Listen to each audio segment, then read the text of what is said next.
são empresas que já faliram, que já nem existem mais. Como é que você vai cobrar um fantasma que não existe, né? Ninguém aqui é caça-fantasma para ficar indo atrás de espírito que não existe. Segundo, o outro terço está na justiça, sendo discutido. O Poder Executivo não pode fazer absolutamente nada, e se fizesse, seria autoritário, né? É absolutamente indesejável que um poder interfira no outro numa república. E a outra parte já está sendo cobrada pelo Poder Executivo. Mas ainda que essa dívida fosse paga, você pagaria 1 ano de rombo. E depois, é uma questão recorrente, é uma dívida obrigatória, não é uma questão de caixa pontual. Não adianta você pagar 1 ano e depois vai tirar de onde esse dinheiro, né? E pelo contrário, não é direito nenhum do mais pobre que está sendo tirado. O sistema atual, só 3%, e isso recomendo até ao deputado que compareça aos cursos da Câmara, que têm sido muito bem ministrados, e parabenizo o corpo técnico da Câmara, que nos demonstrou que só 3% do dinheiro da Previdência vai para a camada mais pobre da população, 97% vai para a camada mais rica.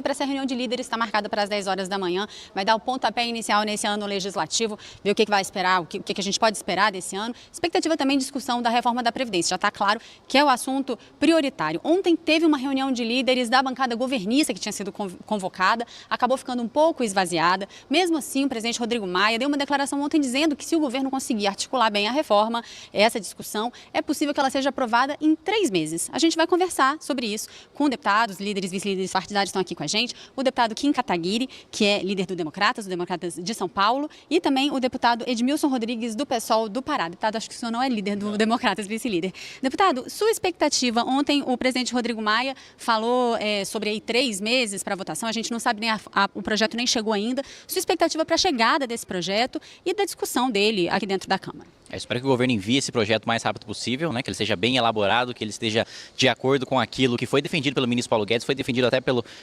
à época, candidato à presidência da República, Jair Bolsonaro, com um novo sistema para as novas gerações de capitalização, com igualdade, começando pelo setor público, principalmente pela elite do setor público, juízes, promotores, nós, deputados federais, senadores, ministros do Supremo, para que todos tenham o mesmo sistema previdenciário. Não interessa se você é pedreiro, se você é professor, se você é médico, se você é deputado. Todo mundo sob o mesmo sistema, e aqueles que não têm condições de se sustentar, além do sistema de repartição geracional, ter acesso também a uma renda básica.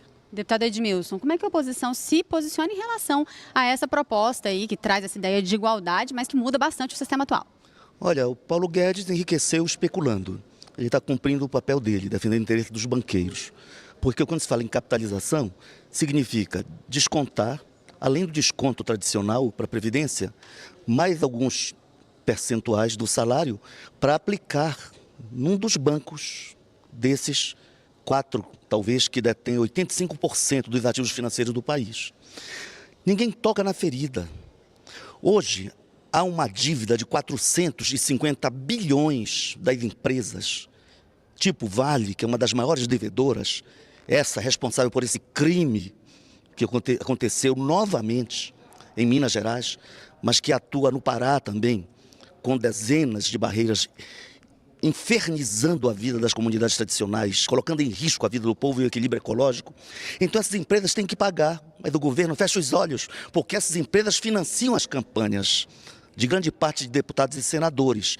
Da mesma forma, se nós pegarmos a estrutura do orçamento anual, quase 1 trilhão e 200 bilhões dos 3,38 trilhões aprovados em dezembro de 2018, orçamento 19, estão para refinanciamento da dívida. Só que 400 bilhões quase é para pagamento de juros e amortização da dívida. Enfim, é o sistema financeiro rico, e querem aprovar uma proposta que se confirmar o que foi vazado para a imprensa, num país, o estado de São Paulo, por exemplo, o deputado conhece bem, Capão Redondo, a expectativa de vida é de 54 anos apenas, não é de 78, como as pessoas mais ricas, de melhor renda, até alcançam. Não, 54 anos de vida, e querem dizer que o cara só pode se aposentar aos 65. Então, querem cometer um crime, acabar com o direito do trabalhador. Porque se fala aqui na elite, na verdade, tira-se o direito do trabalhador a uma aposentadoria ou a uma pensão. Aliás, aquele que não teve carteira assinada ou um cargo público, sequer um salário mínimo vai ganhar. Isso é uma vergonha. Deputado Kim, resolver a questão das dívidas poderia diminuir ou resolver o impacto, esse problema da Previdência? Ia diminuir praticamente nada e resolver jamais, porque isso ainda que a gente conseguisse pegar todo o dinheiro que as empresas devem, 1/3 são empresas que já faliram, que já nem existem mais. Como é que você vai cobrar um fantasma que não existe? Né? Ninguém aqui é caça-fantasma para ficar indo atrás de espírito que não existe. Segundo, o outro terço está na justiça, sendo discutido. O Poder Executivo não pode fazer absolutamente nada, e se fizesse, seria autoritário, né? É absolutamente indesejável que um poder interfira no outro numa república. E a outra parte já está sendo cobrada pelo Poder Executivo. Mas ainda que essa dívida fosse paga, você pagaria 1 ano de rombo. E depois, é uma questão recorrente, é uma dívida obrigatória, não é uma questão de caixa pontual. Não adianta você pagar 1 ano e depois vai tirar de onde esse dinheiro? Né? E pelo contrário, não é direito nenhum do mais pobre que está sendo tirado. O sistema atual, só 3%, e isso recomendo até ao deputado que compareça aos cursos da Câmara, que têm sido muito bem ministrados, e parabenizo o corpo técnico da Câmara, que nos demonstrou que só 3% do dinheiro da Previdência vai para a camada mais pobre da população, 97% vai para a camada mais rica. Ou seja, na minha humilde opinião, o parlamentar que, conhecendo profundamente a proposta, votar contra essa proposta, está simplesmente defendendo o próprio privilégio, porque aqui na Câmara a gente tem um sistema de repartição simples, que é diferente do de repartição geracional. Pergunta para qualquer um desses deputados que são contra a reforma da Previdência se eles abriram mão da aposentadoria parlamentar deles. Nenhum deles abre mão. Eu abri mão, mesmo sendo a favor da reforma. Eu abri mão para dar exemplo, para poder falar, para poder ter a moral de falar, olha, eu abri mão da minha aposentadoria parlamentar, eu estou no regime geral e eu quero que seja igual para todo mundo. Então, não resolve o problema da Previdência. A questão da dívida é uma questão gravíssima, sim, e fica ainda pior se a gente não pagar o rombo da Previdência. Por que existe dívida? Porque o governo gasta. Porque o governo gasta porque você não tem superávit primário. Se você não tem superávit primário, é justamente por causa do rombo da Previdência que você pegar hoje todo o gasto com saúde, educação, segurança interna e externa, diplomacia, tudo, cada hospital, essa Câmara dos Deputados, o Senado, pega todo o gasto que a gente tem. Vamos vender tudo, vamos parar de gastar com tudo. Ainda não dá para pagar o quanto a gente gasta com Previdência. É esse o tamanho do problema, e é uma questão matemática, não é uma questão ideológica. Não interessa se você é de esquerda ou de direita, dinheiro não nasce do chão. Deputado Edmilson, tem como resolver se não for assim? A questão é matemática, mas é ideológica. Quer ver uma coisa? Talvez o deputado não saiba, mas há estudos importantes da Auditoria Cidadã da Dívida que mostram que o Brasil tem comprometido em torno de 42% a 43% no ano passado do seu orçamento global com os serviços, amortização da dívida ou refinanciamento da dívida. Refinanciamento porque nem consegue pagar, porque ela era de 66 bilhões na época do Fernando Henrique, e ele está vivo, não é tão antiga a fase do PSDB na presidência, passou por Lula e Dilma, e hoje de 66 bilhões, 68, nós já estamos com uma dívida de mais de 5 trilhões, superou o orçamento, já está batendo o produto interno bruto, ou seja, toda a riqueza produzida do país. Então, essa é uma informação econômica, matemática. Uma proposta séria de reforma da Previdência exigiria estudos atuariais. Os cálculos atuariais são cálculos complexos, que curso de aperfeiçoamento aqui na Câmara não ensina. Então não adianta querer posar de conhecedor das coisas e ficar falando besteira. Nós temos que ser sérios com o povo. Sabe por quê? O trabalhador trabalha 40 anos para conseguir manter o seu salário e se aposentar somente aos 65 anos, se ele tiver carteira assinada por 40 anos. Isso é uma falácia de que é a favor do pobre. Sabe por quê? No ano retrasado, que é o dado oficial, de todos os aposentados brasileiros, 80% não conseguiram provar 25 anos como servidor público ou com carteira assinada, porque as pessoas vivem mais desemprego do que emprego. Períodos longos de desemprego. Quando você consegue 25 anos, conforme a lei atualmente ainda de 15 e 25 era um debate que se fazia, já inviabilizaríamos milhões de trabalhadores idosos de se aposentarem, se ficarem 40 anos de contribuição comprovada. E 75 anos para homens e mulheres será a morte como escravo. Trabalho, sem direito à aposentadoria. E os que não puderam trabalhar porque têm alguma deficiência ou porque não tiveram a possibilidade por serem trabalhadores rurais e têm especificidades, esses se aposentarão ou ganharão pensão inferiores a um salário mínimo. Esse crime não passará. Ou aqueles que votarem terão que argumentar melhor para ter um segundo mandato. Então, nós temos que ser sérios, não aceitaremos que se destrua o direito do trabalhador à aposentadoria. As elites, os banqueiros, quem quiser que os defenda. O PSOL e a oposição, espero que parte dos que ajudaram a eleger o Bolsonaro façam vê-lo, que ele não defendeu essa proposta quando era candidato a presidente. Não pode agora apresentar um pacote que destrói o futuro do nosso povo. E não é a única proposição polêmica desse início de legislatura, né? A gente está aí também com a discussão da lei anticrime, que o ministro Sérgio Moro já está trazendo aqui para a Câmara, com uma série de questões, tanto atacando aí o crime violento, como também tentando atacar o crime de corrupção. Muitos pontos polêmicos também, a questão da prisão em segunda instância, também a progressão de regime. Deputado Kim Kataguiri, como é que vai ser a negociação desse projeto aqui na Câmara?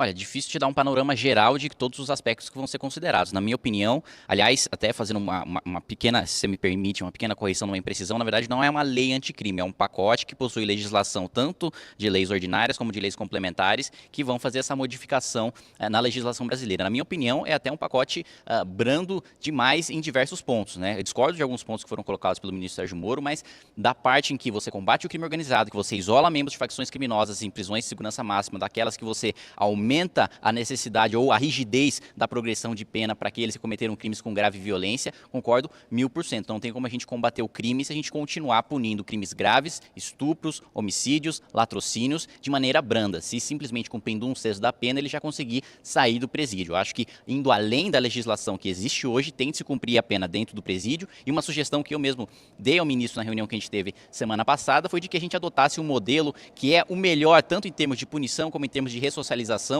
que é o único de parceria público-privada que a gente tem no Brasil, que é o de Ribeirão das Neves, em Minas Gerais, onde basicamente os presos têm a oportunidade de aprender um trabalho lá dentro, sustentar a própria família, sustentar os próprios custos, indenizar a vítima, tem escolas lá dentro e o menor índice de reincidência do país, porque ele sai de lá muitas vezes empregado, ele aprendeu, a sua mão de obra saiu qualificada, o empresário de lá dentro mesmo já sai, já emprega aquele trabalhador que ele viu trabalhando, que ele sabe da sua competência, que ele sabe da sua correção, então não existe motivo para ele voltar ao crime. E essa foi a sugestão que eu levei e acho que deve ser levado mais em frente. Acredito que para a maior parte das propostas não deve haver problema de aprovação aqui na Câmara, porque a maior parte se trata de projeto de lei ordinário, né, que só precisa de maioria simples.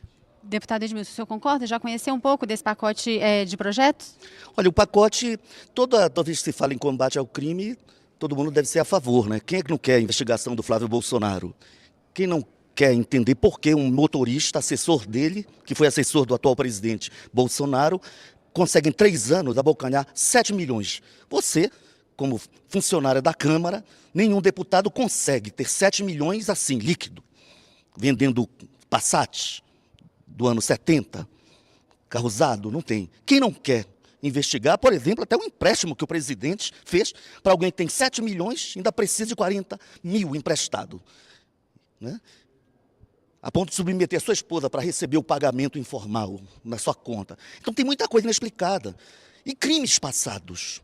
Quem não quer saber por que o ministro que hoje vai assumir aqui, do turismo, se realmente praticou a prática do laranja, de colocar candidatas, o partido repassa fundos públicos, 60 mil, e a mulher tem que devolver candidata 50 mil para sua campanha. Tudo isso tem que ser investigado. Então vamos combater o crime. Acontece que não há uma proposta, por exemplo, para conter a violência contra a juventude negra da periferia. Dos 888 mil assassinatos violentos no ano passado, assassinatos, mortes violentas como se classifica, 70% são classificados como jovens negros. Então, e não há política para isso? Então, propõe-se aumentar as penas com o armamento flexibilizado. Certamente, os crimes de feminicídio e a violência contra essa população mais carente aumentará. Nós temos um caos no sistema penitenciário. Se hoje as cadeias já não dão conta dos presos, nós vamos agora ter, por mais tempo, mais gente presa. E não se pensou nada disso. Além de uma série de questões que ferem a própria Constituição Federal, conforme alguns ministros, alguns grandes juristas da própria OAB, instituições nacionais e internacionais estão levantando. Até mesmo a questão de colher o DNA, obrigando uma vítima que pode ter cometido um crime e está pagando pelo crime já condenado a provocar provas contra si mesmo em outras situações. Então, tudo isso deve ser debatido com muito carinho para que não se cometa violências contra a Constituição Federal e não se crie uma situação de explosão do sistema penitenciário e explosão dos índices de violência no país, que já são insuportáveis. Deputado, essa questão da legítima defesa na ação policial, que é um dos pontos, né, do pacote, isso pode acabar agravando esses índices aí que o deputado mencionou, né, dessa grande violência que é sofrida nas comunidades pelos jovens e negros? Pelo contrário, o que você vê no pacote, aliás, até corrigindo uma imprecisão do deputado, não há aumento de pena, não há modificação nesse sentido de aumento de pena no Código Penal. A maior parte das modificações são no Código de Processo Penal, são questões de procedimento e na Lei de Execuções Penais. Então, para você falar sobre um projeto, é importante que você leia o projeto e você conheça cada um dos projetos para você falar com propriedade dele. Então, antes de qualquer coisa, existe sim a política pública para conter homicídios contra a juventude negra, contra a juventude branca, contra a juventude anã, asiática, transexual, porque o homicídio é o mesmo para todo mundo e a progressão de regime também dentro do Código de Processo Penal é a mesma para todo mundo. A partir do momento que você modifica e enrijece a punição para todo mundo que comete todo esse tipo de crime, inclusive os crimes cometidos por policiais, que a gente sabe que nenhuma instituição é santa, nenhuma instituição é imaculada, tá? Imune a erros, existem falhas em todas as instituições, aqui na Câmara, na Polícia, na Presidência da República, enfim, e mais, existem medidas sim para combater as suspeitas levantadas aqui pelo deputado em relação ao caso do Flávio Bolsonaro, em relação ao caso do motorista. Os crimes de colarinho branco são justamente esses em que o deputado se confundiu ali na questão das penas, que você tem uma modificação efetiva no Código Penal para que seja, aí sim, aumentada a pena para quem cometeu esse tipo de crime. Ou seja, justamente todos os pontos levantados pelo deputado, e aqui peço data máxima vênia aqui para discordar, são esses mesmos que estão sendo alterados justamente para solucionar esse tipo de problema. E o problema não tem raça, o problema não tem cor, o problema não tem idade. O crime é cometido contra qualquer um. E me causa espanto falar sobre a questão do DNA quando o que foi colocado, se vocês prestarem atenção no que o deputado falou, é de que muitas vezes a vítima é obrigada a ter o seu DNA coletado uma vez que ela foi condenada. Mas peraí, se ela é vítima, como é que ela foi condenada e está cumprindo pena? Ou ela é vítima, ou ela é o criminoso que cometeu o crime. Não, como assim as suas coisas? Ele não pode ter sido vítima de outro crime? Não, pode ter sido vítima, mas aí é um processo diferente. Né? Ou não se julga no mesmo tempo um processo penal, né? Mesmo porque a pena no processo penal é intransferível, né? Intransponível, um dos avanços de direitos humanos que a gente teve, ou ele é julgado no processo como réu, ou ele é julgado no processo como vítima. Né? Não existe os dois ao mesmo tempo. Né? É uma confusão, uma imprecisão. E como é que se pode falar em produzir prova contra si mesmo se o crime já está provado, ele já está cumprindo pena, e aquela amostra só vai ser utilizada em investigações futuras caso ele volte a cometer algum crime. Ou seja, o cara já está admitindo que ele vai voltar a cometer algum crime, falando, não pega meu DNA não, porque eu vou voltar a cometer algum crime e aí eu vou estar produzindo prova contra mim mesmo. Isso aí é uma esquizofrenia ideológica gigantesca.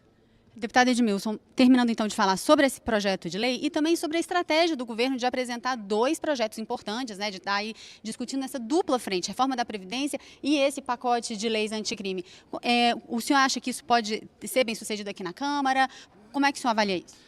Olha, eu acho que o governo deve definir a sua estratégia, mas não se entende, nem vice. O presidente está para morrer, mas a sua assessoria mais direta praticamente o obrigou, o constrangeu a reassumir o cargo porque ele não tem confiança no vice, que é um general de carreira, né? Por discordâncias pontuais, nem chegam a ser ideológicas de fundo. Né? Então, eles que decidam a sua estratégia. Nós vamos inviabilizar, na medida do possível, essas medidas que são contrárias ao interesse nacional e ao interesse público. Mesmo que o deputado não queira, ele nunca passou fome. Eu sou filho de um comerciário, mas nunca passei também. Meu pai sempre teve emprego, apesar da origem humilde, porque ser pobre não significa ser miserável. Mas no Brasil, há milhões de pessoas que não têm um prato de comida por dia, maioria negra. Quando se tem os índices de violência, as vítimas são pessoas brancas em minoria. A maioria é jovem e negro. Nas cadeias hoje, quase 66% dos presos nas penitenciárias federais e estaduais do país são jovens com até 29 anos. Ou seja, nós estamos destruindo o futuro do país. E então esse racismo institucionalizado, essa violência institucionalizada não pode ser mais legalizada, porque as desigualdades são reais e a violência tem vítimas que são mais presentes nas estatísticas. Por isso, a lei tem que tratar desigualmente os desiguais, mesmo que alguns achem que está todo mundo igual, quando nós sabemos que tem gente muito rica, 6 são donos de uma riqueza equivalente à renda de mais de 105 milhões de brasileiros, apenas 6 empresários, mas esses não pagam impostos ou pagam muito pouco. Então, quando se libera, por exemplo, para o policial o direito de trabalhar e defender sua vida, isso a lei já preserva. Mas quando se estabelece expressões pouco objetivas, tipo assim, a depender do estado emocional, o policial que matar, mesmo que seja um tiro na nuca, ele diz que estava sob forte emoção e ele então não responderá, conforme a lei hoje do auto de resistência. Ora, policial não deve morrer. Ele é um agente da segurança, da paz social. Mas o fato de ser policial não dá direito de praticar pena de morte, como hoje ocorre no Brasil. E os que matam, em nome do Estado, 300 e tantos policiais morreram ano passado, é verdade, mas quantos civis foram mortos por policiais? Uma quantidade 5 vezes maior. Não podemos legalizar esse tipo de coisa.